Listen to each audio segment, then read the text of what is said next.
하나님의 말씀 마가복음 10장 21절 말씀 한 절만 같이 보겠습니다. 한 목소리로 같이 읽으십시다. 예수께서 그를 보시고 사랑하사 이르시되 내게 아직도 한 가지 부족한 것이 있으니 가서 내게 있는 것을 다 팔아 가난한 자들에게 주라. 그리하면 하늘에서 보화가 내게 있으리라. 그리고 와서 나를 따르라 하시니. 아멘.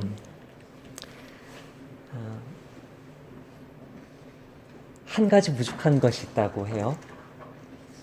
그 한 가지 부족한 것 때문에 너가 영생을 얻고자 하지만 영생을 얻지 못한다고 이야기합니다. 이 한 가지 부족한 것이 무엇인지만 안다면 얼마나 좋을까요? 인생에서 피할 수 없는 질문이 있죠. 부인할 수 없는 질문, 없애버릴 수 없는 질문. 내가 과연 구원받겠는가? 입니다. 사람 따라서는 이거를 억누르기도 하고요. 이거를 잊어버리려고도 하고요. 관심 없는 척 하기도 하지만 과연 정말 내가 구원받을 수 있겠는가? 내가 영생을 얻을 수 있겠는가? 내가 하나님의 나라에 들어갈 수 있겠는가라는 이 질문은 일평생 신자나 불신자를 가리지 않고 없애버릴 수가 없는, 없어지지가 않는 그런 질문입니다. 그런 질문을 오늘 본문에 나오는 재물이 많은 어떤 부자가 하고 있습니다. 마가복음에서는, 우리가 읽었던 이 마가복음에서는 이 사람이 부자라는 사실에만 초점을 맞춥니다. 왜냐하면 예수님이 그 부자라는 그 재물에 대해서 예수님이 마치 이렇게 뭐라고 할까요? 폭탄을 하나 터뜨리신다고 할까요? 그 부분을 건드리실 거거든요. 그러나 마태복음에 보면 이 사람이 젊었다라고 이야기하고 있고요. 누가복음에 보면 이 사람이 관원? 룰러를 뭐라 그러지 한국말로? 고위직 공무원인 거예요, 이 사람은. 어쨌든 이 사람은 젊은데 고위직 공무원이고 굉장히 돈이 많아요. 이 사람은 금수저였던 것이죠.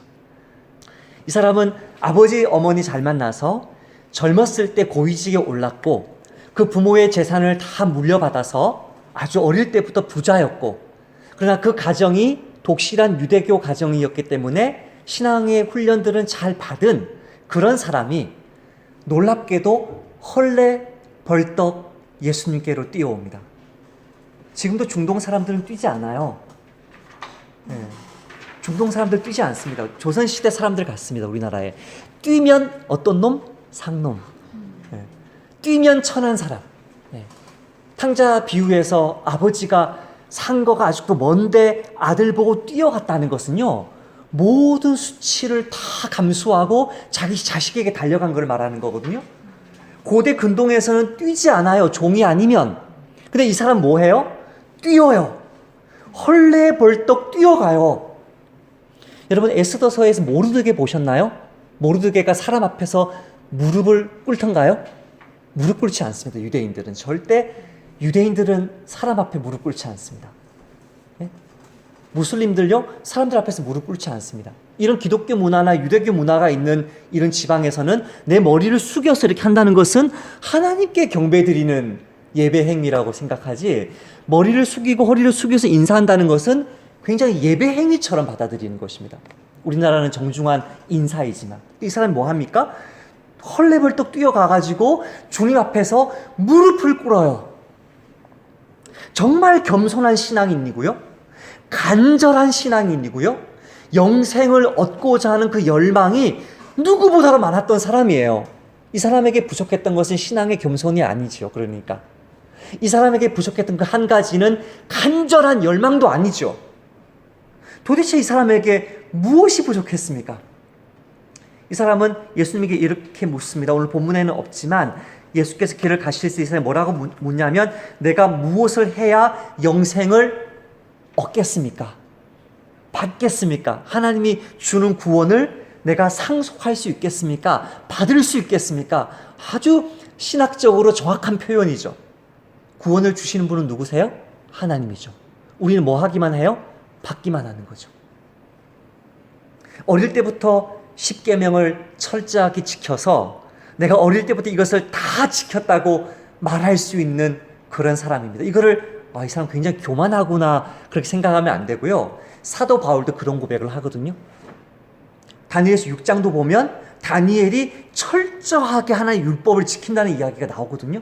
그러니까 이거는 교만해서 하는 말이 아니고요. 그냥 그렇게 살아왔던 거예요. 그냥 바리새인 집안에서, 율법사의 집안에서, 아주 신앙적으로 경건한 가정에서 정말 그렇게 신앙적으로 훈련을 받아왔기 때문에 정말 흠잡을 데 없이 십계명을 지켜온 사람이에요. 근데 이 사람에게 부족했던 것 한 가지가 무엇이었을까?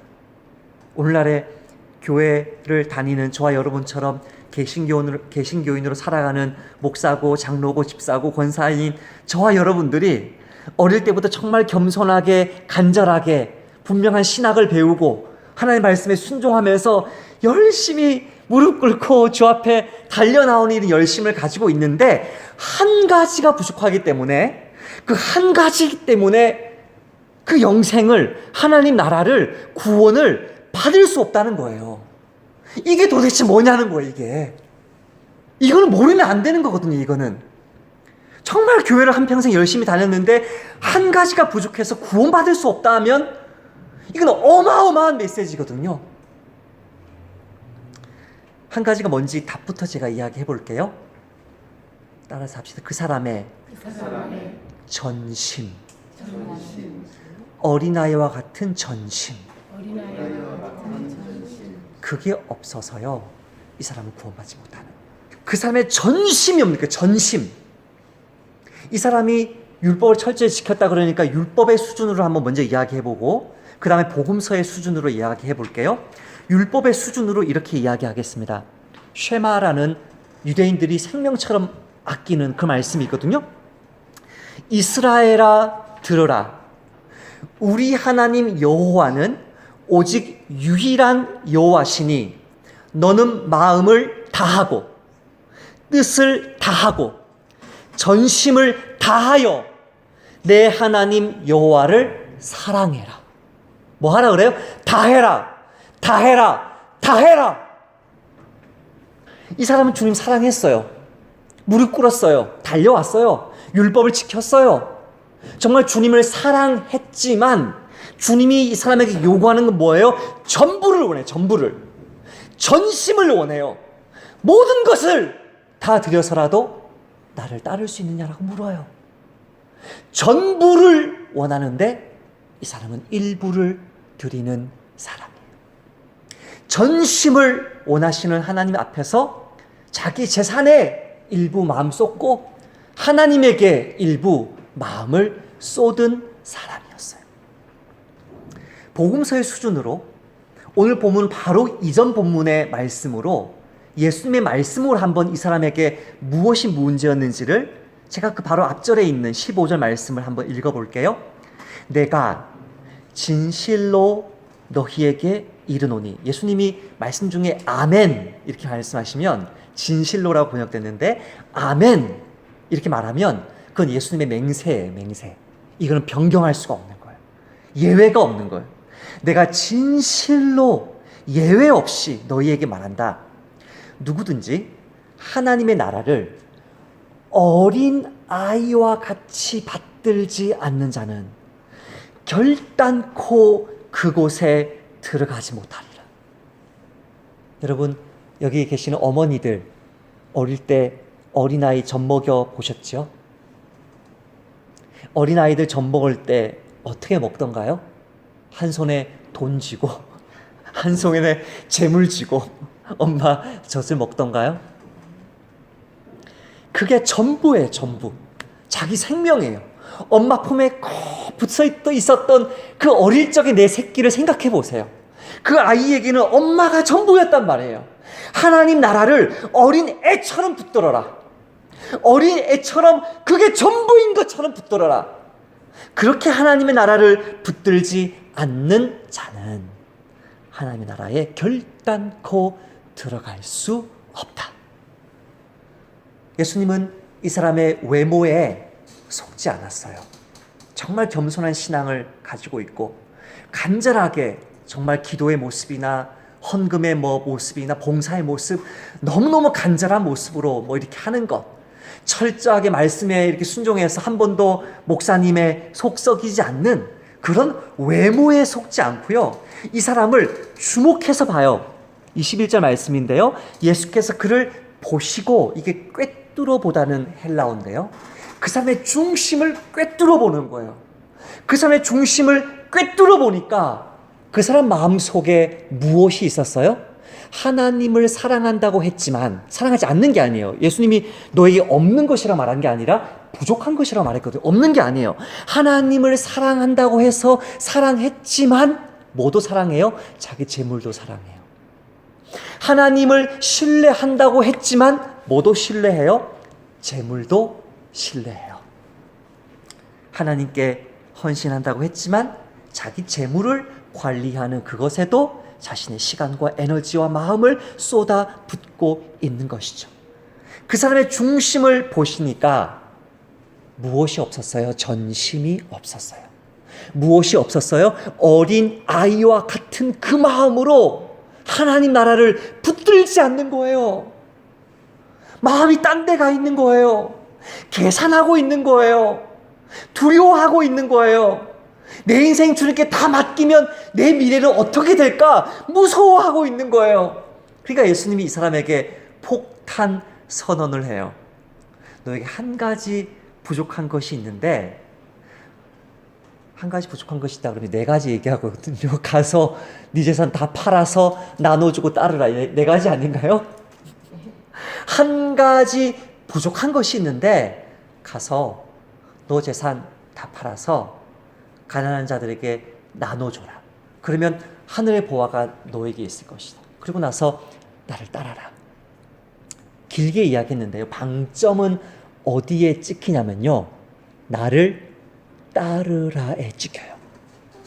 이거를 잘못 찍으면 어디 찍을 수 있냐면 가서 네 재산 다 팔아서 다 나눠주고 빈털터리로 따르라라고 오해할 수 있어요. 무슨 말을 하려고 하냐면 기독교는 공산주의가 아니에요. 기독교는 사유재산을 부인하지 않아요. 기독교는 법정 스님의 무소유가 아니에요. 이창삼 목사님이 드디어 개척한 지 2년 되시더니 말씀을 왜곡하기 시작하시는구나. 성도들 떠날까봐 그렇게 생각하면 안 되고요. 예수님의 방점은 따르라에 찍히지 전체를 완벽하게 팔라는 데 찍히잖아요. 제가 예를 들어볼까요? 베드로도 이 말씀 딱 갖고 나와서 베드로가 뭐라 그러냐면, 베드로가 여자와 이르되 보소서 우리가 모든 것을 버리고 주를 따랐나이다. 베드로가 자신 있게 이야기하고, 우리가 읽었던 이 말씀 한 10장 전에 베드로가 자기 배를 버리고 아버지 버리고 예수님 따라가는 내용 나오는데, 오늘 10장 들어오기 전까지 9장까지 예수님이 갈릴리에 사역하시는데 갈릴리의 호수에서 왔다 갔다 할 때마다 누구 배 타시나요? 베드로, 안드레 배 타세요. 요한과 야고보 배 타세요. 그 배 타려고 배를 대여하고 만들고 하신 게 아니고요. 거기에서 고기잡이 하시던 제자들 배 타요. 베드로 다 버리고 주님 쫓았는데 배 팔았어요? 안 팔았어요? 안 팔았어요. 그 배 누구를 위해서 드렸어요? 예수님을 위해서 드렸어요. 예수님이 갈릴리 지역 사역하시면서 가버나움이라는 그 마을에 그 선교 기지로 삼으시고, 가버나움 들어갈 때마다 누구 집에 들어가세요? 베드로 집에 들어가세요. 베드로 집 팔았나요? 안 팔았어요. 다행이다. 오늘 설교 듣고 집 팔아야 되는 줄 알았더니 안 팔았어요. 그 집 누구 위에 드렸어요? 예수님 위에 드렸어요. 지금 방점이 어디에 찍혀요? 예수님을 따르는 데 찍힌단 말이에요. 내 소유는 그대로 내 소유예요. 그러나 내 소유에 대한 소유권을 주장하지 않아요. 내 돈에 대한, 자동차에 대한, 집에 대한, 밭과 부동산에 대한 소유권을 주장하지 않아요. 주님 나라를 위해 다 드려요. 이미 다 드린 사람들이, 이 사람들이. 또 한 사람 볼까요? 예수님이 어머니 버리고 아버지 버리고 형제 자매 다 버리라 그랬는데 예수님 엄마 버렸나요? 예수님이 형제 버렸나요? 아니요. 그분들 나중에 다 회개하고 예수님의 제자가 돼요. 그러나 예수님은 버렸어요. 누가 내 형제요? 내 자매고 내 어머니고. 하나님 말씀 듣고 순종하는 너희가 내 어머니 아니냐? 너희가 내 형제 아니냐? 그때 마리아는 그 집에 들어오지도 못하고 돌아가 버렸어요. 버렸어요. 하나님 나라를 우선으로 뒀어요. 그렇다고 해서 모자의 연을 끊었나요? 아니요. 예수님이 세리장 삭개오 집에 가서 그 집에 구원이 이르렀다고 선포했어요. 그 세리, 사람들이 다 도둑놈이라 말하는 그 세리를 정말 최초로 인간 취급해줬어요. 그 집에 갔어요. 그냥 받아가지고 같이 밥 먹어줬어요. 삭개오가 감동해가지고 뭐라 그래요? 예수님에게 내 재산 절반을 팔아서 가난한 자에게 다 주고 누구를 착취한 것에서 4배나 갚겠다 그랬을 때 예수님이 이렇게 말씀하셨나요? 야, 나머지 절반은 나머지 절반도 팔아야지라고 말하지 않았어요. 초대교회 성도들이 자기 재산에 대한 소유권을 주장하지 아니하고 그것을 팔아서 다 나눠 주고서도요, 여전히 초대교회 성도들에게는 사유재산이 있었어요.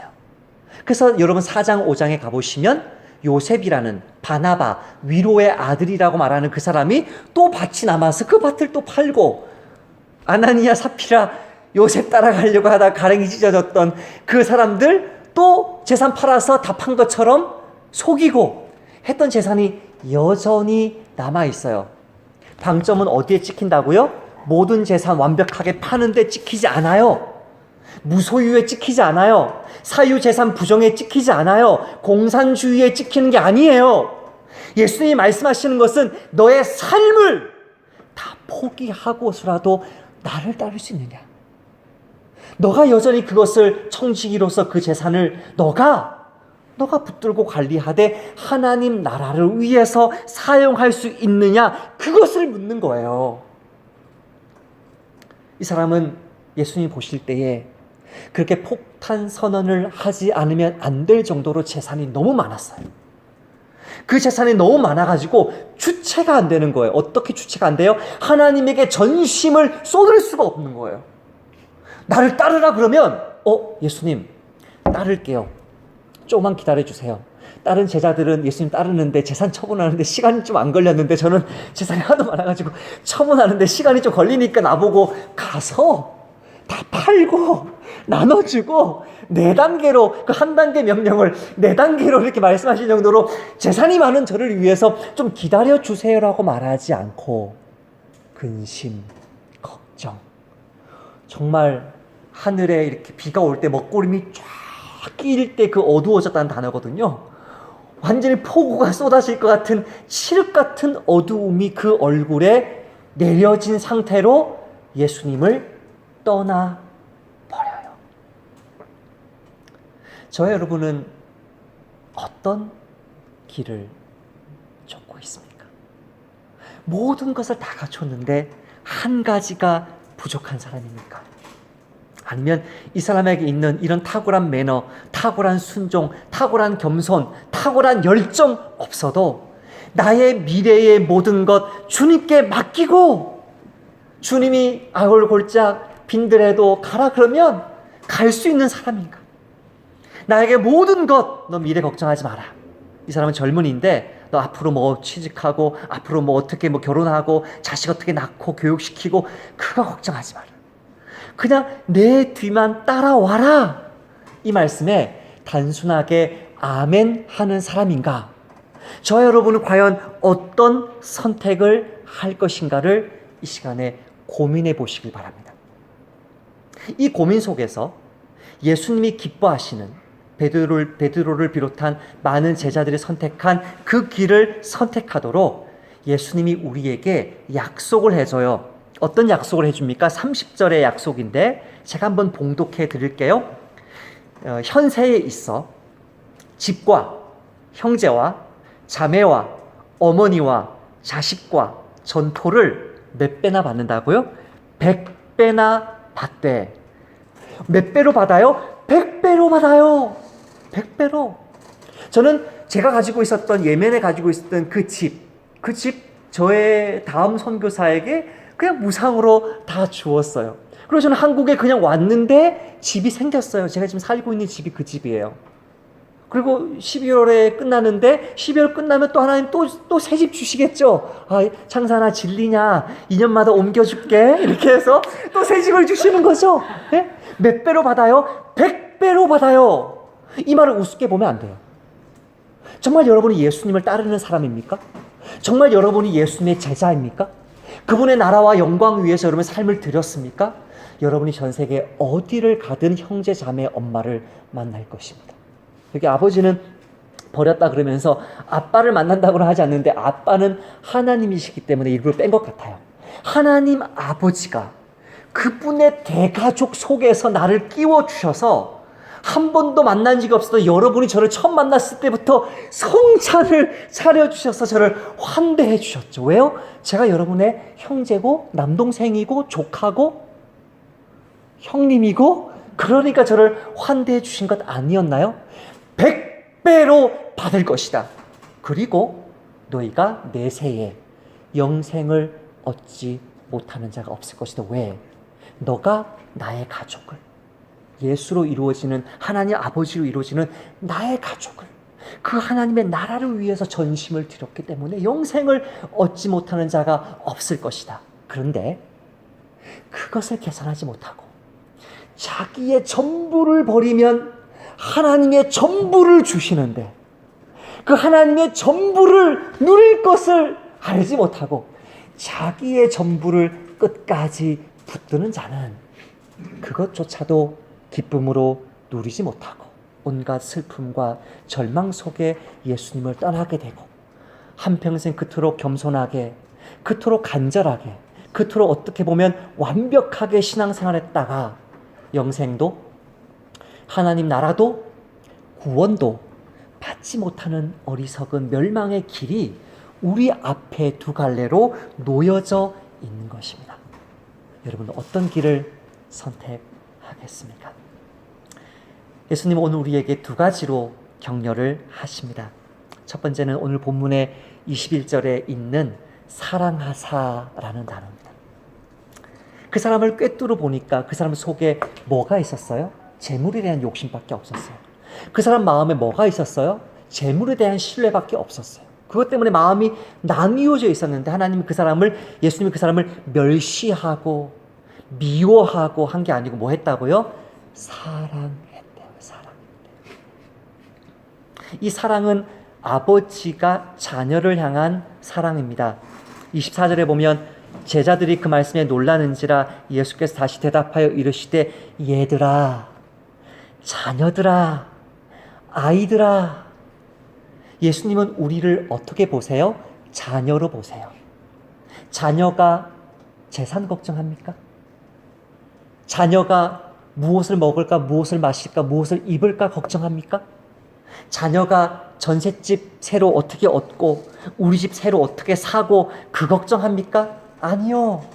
자녀는 아무것도 걱정하지 않아요. 누가 걱정해요? 부모님이, 아버지가 걱정해요. 예수님이 사랑의 마음으로, 부모의 마음으로 우리를 바라보시면서 자녀들아 라고 말해요. 자녀들아, 걱정하지 말아라. 내가 너를 사랑한다. 내가 너를 붙들고 있다. 내가 너를 돌보고 있다. 너의 모든 것을 다 내려놓아라. 그래야면 하늘에서 뭐가 있다? 보화가 있다. 나의 어마어마한 재산이 있다.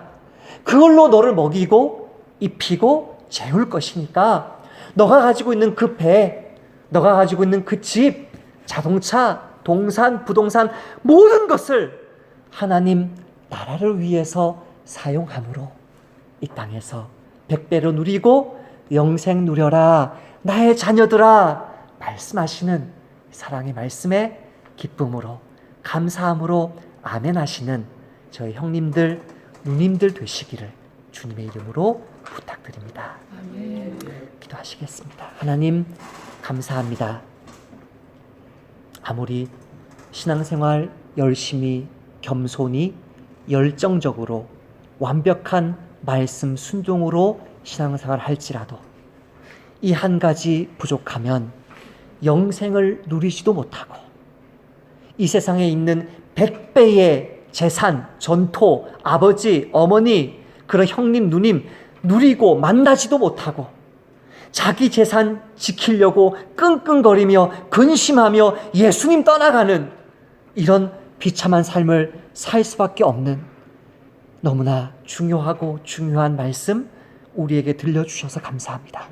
주여, 무소유하라는 말이 아니고 사유재산 부정한다는 말이 아니고 너의 모든 소유에 대한 소유권을 하나님께 예수님께 드리라는 이 말씀에 아멘 하오니 주여, 나의 미래, 나의 내일, 나의 남은 평생 하나님이 책임져 주셔서 내가 가장으로, 내가 아빠로, 내가 엄마로, 내가 부모로, 자식으로 이 땅에서 경제적인 부분 때문에 내가 부족함 없는 우리 주님께서 하늘의 보화를 부어주신 그것 누리고 나누는 우리의 한평생 되는 구원받은 주의 자녀 되도록 복 내려 주옵소서. 아멘. 예수님의 이름으로 기도하옵나이다. 아멘. 아멘.